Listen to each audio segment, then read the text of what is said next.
O vídeo de hoje é mais um daqueles em que você verá aquilo que a imprensa tradicional não mostra. Aqueles detalhes nas falas de Lula que o comprometem, que o entregam. O que eu vou mostrar aqui é um resumo do dia em que Lula nos deu 4 oportunidades diferentes de desmascará-lo, que foi a última sexta-feira.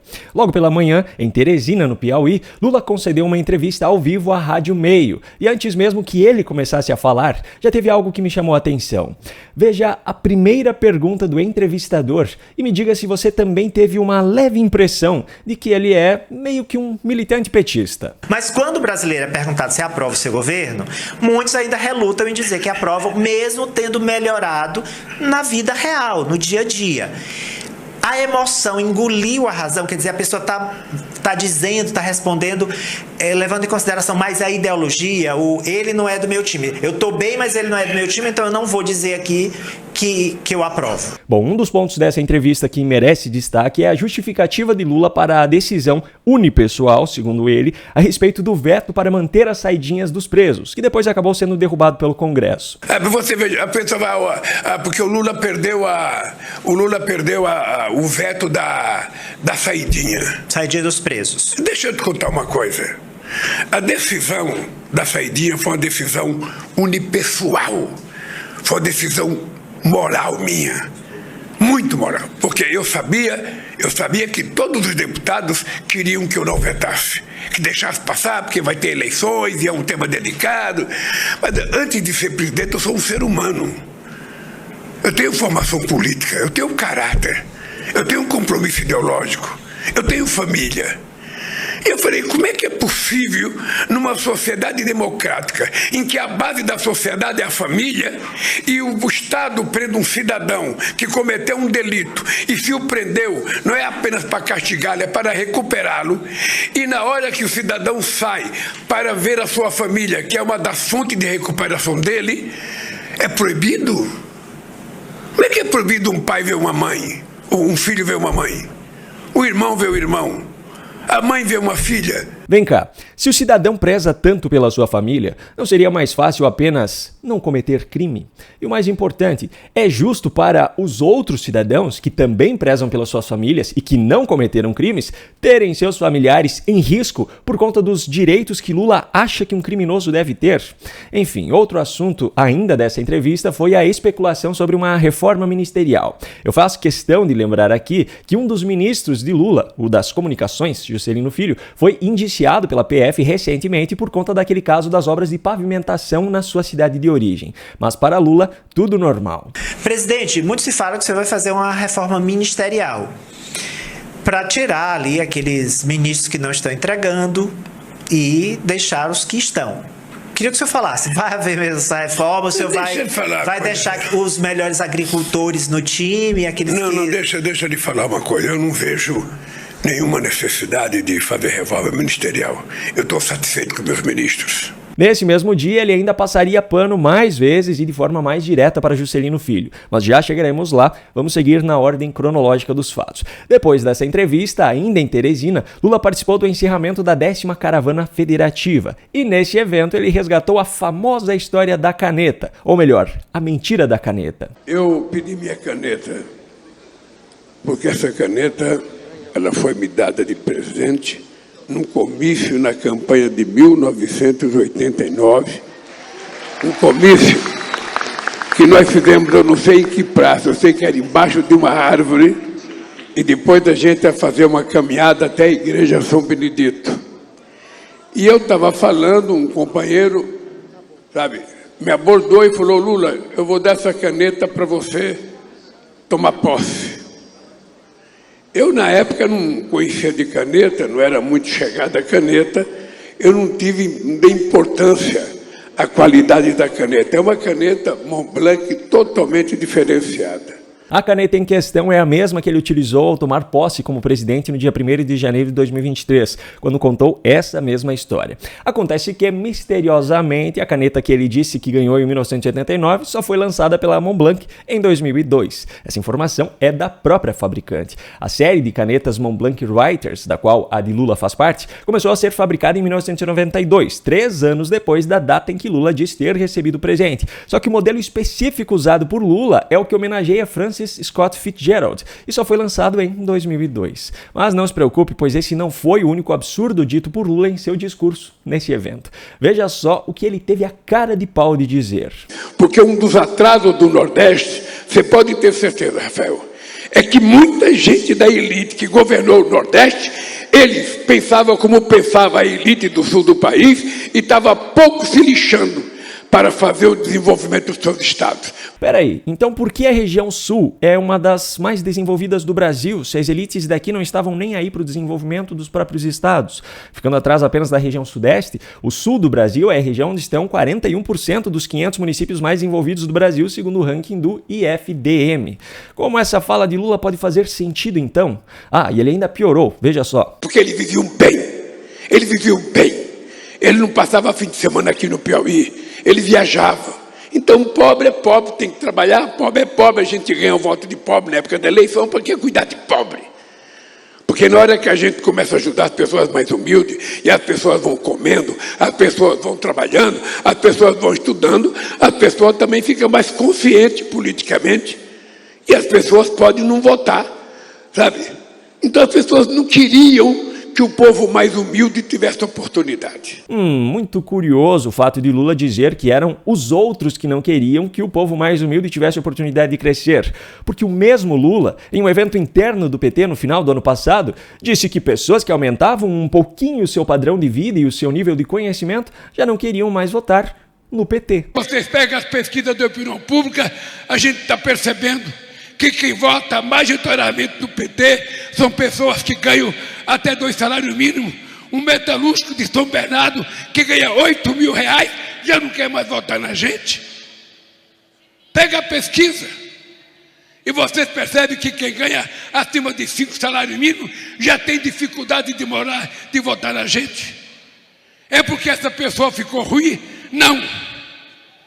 É porque possivelmente essa pessoa elevou 1 milímetro o padrão de vida dela, de aprendizado dela, e nós não aprendemos a conversar com ela. Diante disso, ou essa narrativa de Lula é mais uma de suas grandes mentiras, ou ele mesmo faz parte das elites que ele tanto critica.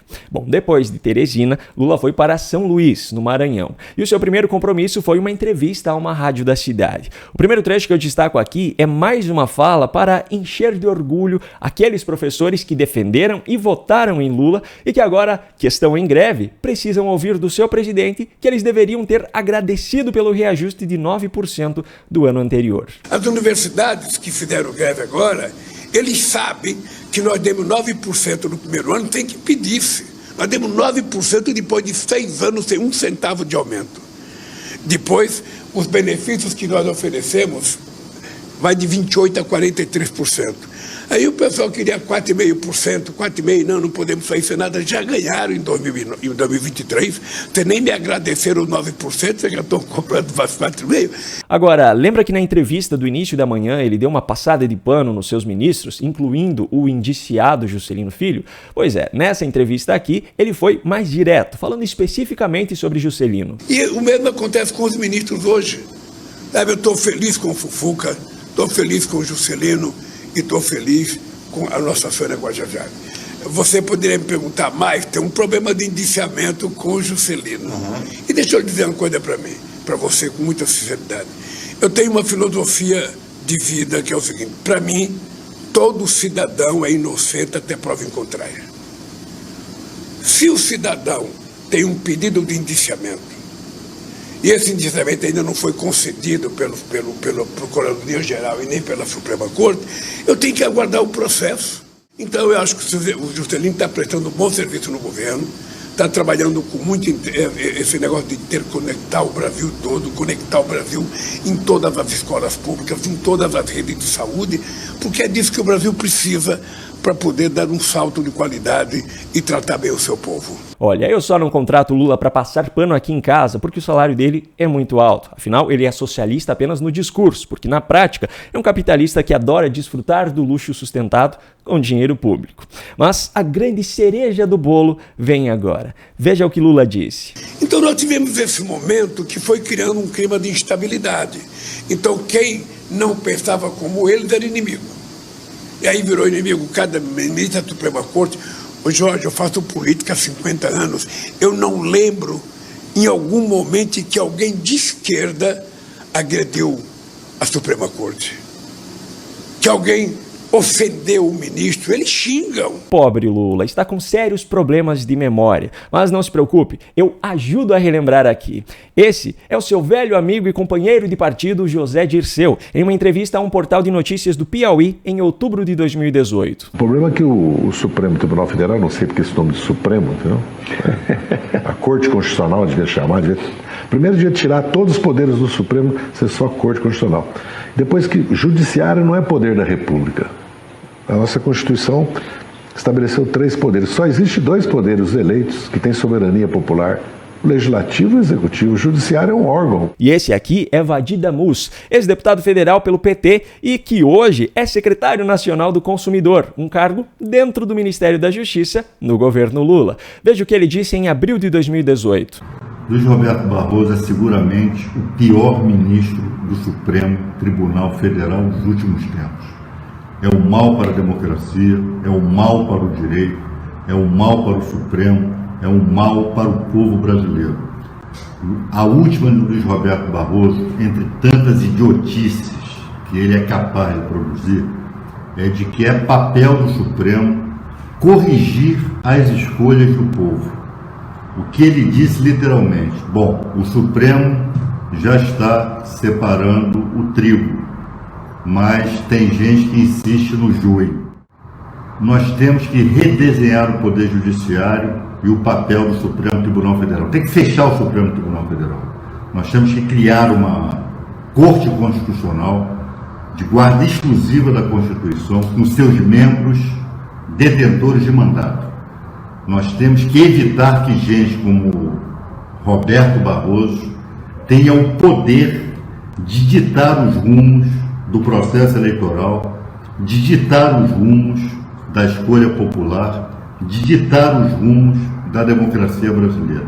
E esse aqui, seu Lula, é o senhor mesmo conversando com Dilma em 2016. Nós temos uma Suprema Corte totalmente acovardada, nós temos um Superior Tribunal de Justiça totalmente acovardado, um parlamento totalmente acovardado. Somente nos últimos tempos é que o PT e o PCdoB começaram a acordar e começaram a brigar, sabe? Nós temos um presidente da Câmara fudido, um presidente do Senado fudido, não sei quanto parlamentar ameaçado, sabe? E fica todo mundo no compasso de que vai acontecer um milagre. Seguindo os mesmos parâmetros de hoje, os senhores deveriam estar, no mínimo, fazendo parte dos inquéritos dentro do Supremo Tribunal Federal. Mas, para a vossa sorte, os senhores são tratados apenas como políticos com problemas de memória. Bom, ainda teve mais um evento com a participação de Lula em São Luís do Maranhão, dessa vez para anunciar investimentos no estado.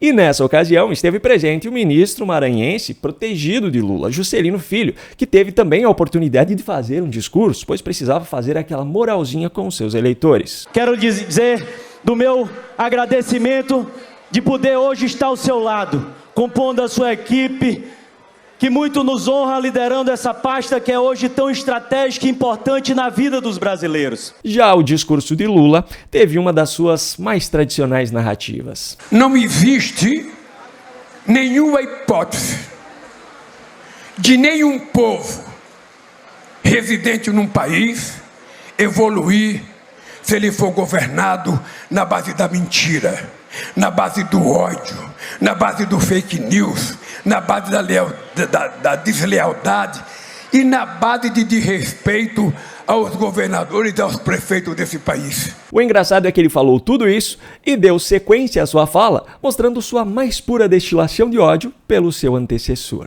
Porque nós tivemos um presidente que não conversava com o governador, que não conversava com o prefeito, que não conversava com o dirigente sindical, que não conversava com o reitor, que não gostava de negro, que não gostava de branco e que não gostava de nada.